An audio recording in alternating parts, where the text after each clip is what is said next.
Hi everyone, I'm Kaius with a K. Honestly, I really hate participating in discourse regarding video games, as per the fact that I haven't really made something of that kind since my Gatekeeper video back in 2021, and that's because I actively dislike videos where I'm kind of whiny.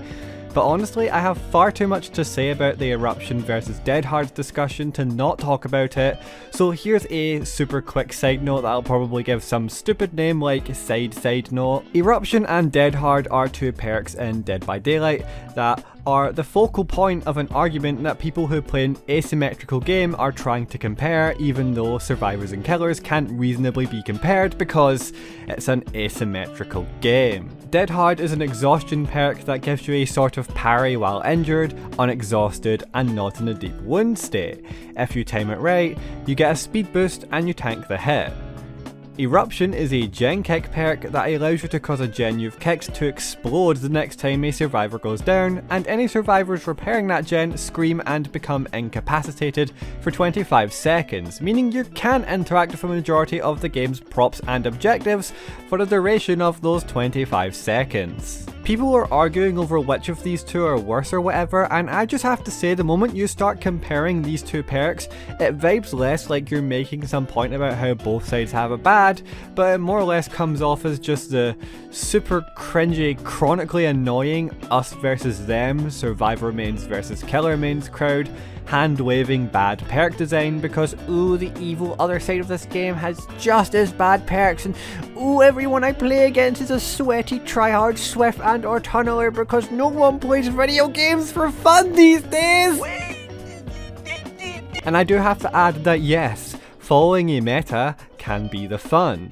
I've played fighting games competitively and I play TCGs, but the assumption that everyone around you is adhering to the metagame and thus must be treated with all the respect of a snake among mongooses for daring to play against you is something you need to grow out of, especially if you're going to take a game seriously. But I'm getting off topic here. To risk immediately dividing my comments section, while I think both perks are in need of changes, Eruption is worse.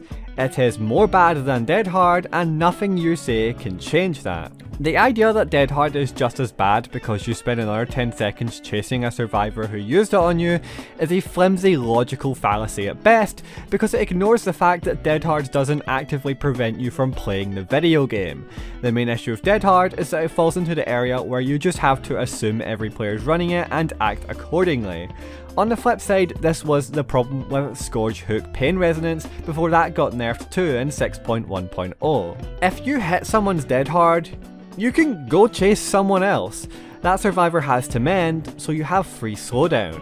If a survivor gets hit by Eruption, what are they to do? Go repair another gen? Afraid not. These two perks aren't remotely comparable, and the fact that people are trying to make this grandiose effort to bring down each other's side is nothing short of childish. Dead Hard is overpowered. It is the only two of these perks that I feel is overpowered, because I feel that Eruption is just a terribly designed perk that doesn't really deserve to be scaled on power. Tournament players are banning this perk. It's that bad. It's straight up not healthy to play with. Incapacitated being available on a perk is just a bad idea in general, I think, and the fact that saying, hey, maybe perks that force you into lose-lose situations where you aren't able to do anything because you're at risk of not being allowed to do anything is a fundamentally flawed piece of game design is such a hot take in this community. It just shows how obsessed the side versus side crowd is with having a shred of superiority over people in a party game.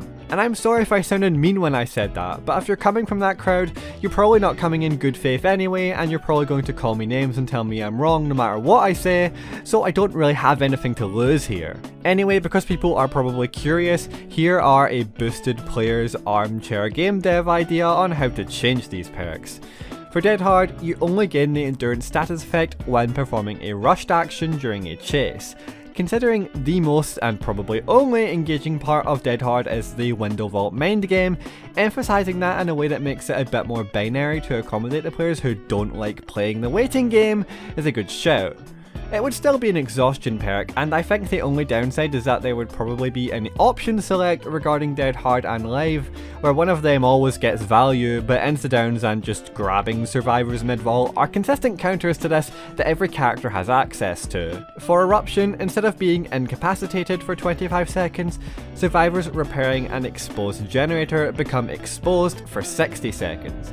Having an exposed perk is inherently more enjoyable than an incapacitated perk for both sides because the exposed status is simply more engaging. Also, it's Nemesis. The exposed status effect is way more thematically appropriate for a character like Nemesis than the incapacitated status effect is. This would also mean that in matches where Eruption is being run, the game speed is maintained in a way that benefits both players rather than being slowed down dramatically.